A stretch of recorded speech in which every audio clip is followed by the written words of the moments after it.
Bona tarda, benvinguts tots i totes. Fa molta calor. Benvinguts i benvingudes a aquest acte commemoratiu del 90 aniversari del metro transversal de Barcelona, un acte que com a presidenta de TMB fa especial il·lusió. Fa molts anys que el metro, aquest transport imprescindible, dona forma al que és la nostra Barcelona. De fet, en primer lloc vull agrair a tothom que ens acompanya la seva presència.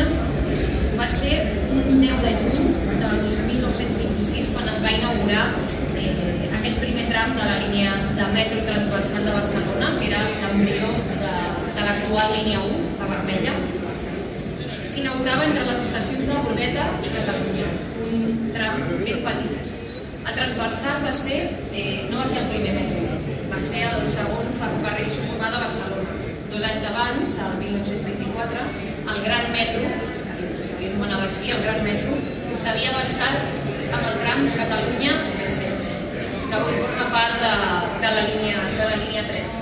De fet, el transversal té unes característiques pròpies, que li donen una personalitat peculiar des del seu ample de via espanyol, que era una cosa molt específica, que no té res a veure amb la resta de la xarxa de metro, fins a les seves instal·lacions, que eren més grans i majestuoses, tots ells elements i aspectes que donen una idiosincrasia particular. I també eren particulars els seus trens, un material mòbil que era molt singular, va entrar a donar servei a la línia quan es va inaugurar i consistia en 10 automotors construïts especialment per la Societat Barcelonina Material para Ferrocarriles y Construcciones S.A. Aquests trens, que eren coneguts com la sèrie 100, una de les més conegudes de la xarxa. Durant molts anys, fins la dècada dels 60, van ser els metros més grans del món i més immensos. El tren d'avui no és aquell antic tren, però l'hem volgut vestir com aquell metro pioner amb els colors groc i negre originals. És en aquest metro on hem fet el viatge. Un detall més de la celebració que enguany volem compartir amb tots els usuaris i usuàries de metro, que ja és l'actual línia 1, una de les més utilitzades de la nostra xarxa i que travessa bona part de l'àrea metropolitana de la nostra àrea d'extrem a l'altre.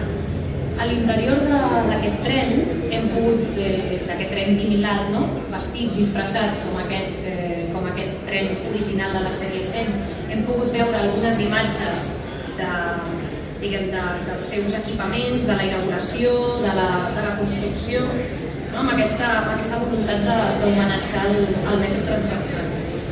Jo personalment vull agrair la col·laboració de totes les persones, empreses, associacions que estan ajudant a fer possible aquesta celebració, entre els quals es troben els amants del transport ferroviari i associacions que formen part del Consell Assessor de la Fundació TPB, l'empresa CAF, molt especialment, constructora de trens de línia 1 i patrocinadora d'aquesta iniciativa.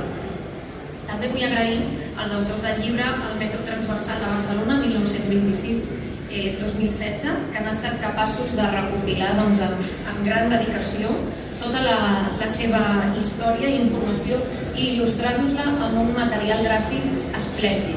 I podeu veure part d'aquesta exposició. Encara que els autors no ens han pogut acompanyar avui, el llibre el tenim per aquí i després el podreu conèixer. En tot cas, em plau cedir la paraula al senyor Alfred Puig, historiador i investigador del món del ferrocarril, que ell ens farà una breu síntesi del paper d'aquest metro transversal i d'aquest 90è aniversari de la seva existència.